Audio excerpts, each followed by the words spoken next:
My stepmother told me I couldn't sit for family portraits because I wasn't really hers, so when she needed a place to live, I wasn't really her family either. You're not really mine. Denise said it so often growing up that by 14, I stopped registering it as an insult. It was just a fact of the house, like the broken step on the porch. The first time landed at a portrait session. I was 7. The photographer waved me over, and Denise put her hand on my shoulder and steered me toward the waiting room chairs. Blood only, sweetheart. You're not really mine. I learned to be furniture. I waited in the car during birthday dinners. I sat in the back row at my stepsister's recitals. There's a framed picture in that house from Christmas 2009 with my father, Denise, and her 2 kids, and a gap on the left where I'd been standing before she asked me to step out. Her kids, Bryce and Adelaide, got everything. Braces, driving lessons, tuition covered. I got my father's guilt in the form of $20 bills slipped to me in the garage. He never once said anything to her about it. I don't know if he was afraid of her or if it was just easier. Either way, he watched. I left at 18, worked overnight stocking at a warehouse, then dispatched, then got my commercial license and started driving. Built something out of nothing. Missed a decade of holidays and didn't feel the absence. Then, 12 years later, a voicemail from Adelaide crying. My father had died. A heart attack in the driveway. Fast. And Denise had discovered that the house was still in his name alone, and that his will,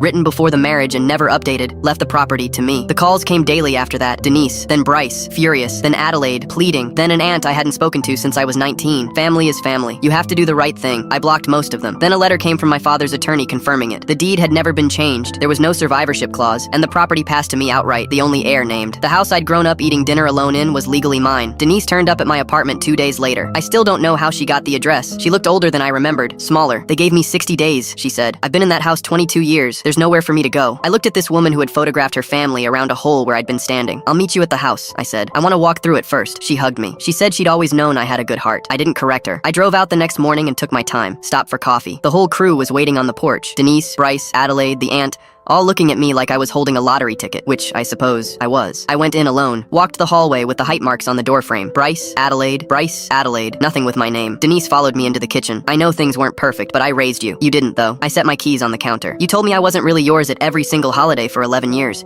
You had me sit in the car. Her face tightened. That was a long time ago. I've changed. Maybe you have. I picked the keys back up. But here's the thing, Denise. I'm not really yours. You made that very clear for a very long time. So this isn't really your house. Her mouth opened. Nothing came out. Here's the part I want to be honest about, because people always assume I threw her into the street. I didn't. I gave her 120 days instead of 60, and I paid the movers, and I wrote her a check for the value of everything she'd put into the place over the years. My lawyer thought I was insane. I told her I wasn't doing it for Denise. I was doing it because I didn't want to become a person who could enjoy that. Then I sold the house. I didn't want it. I didn't want to drive past it. Bryce posted a long thing on Facebook about greed and about how blood should mean something. 14 people liked it. Last spring, a letter came from Denise. She wanted to apologize. She wanted to explain. She said, to be family. I read the first paragraph and put it in a drawer. I've got a family. I built mine from scratch. A wife, 2 kids, a dog with a bad hip, and a table where nobody has ever once had to wait for permission to reach for the food. They don't get to join it now.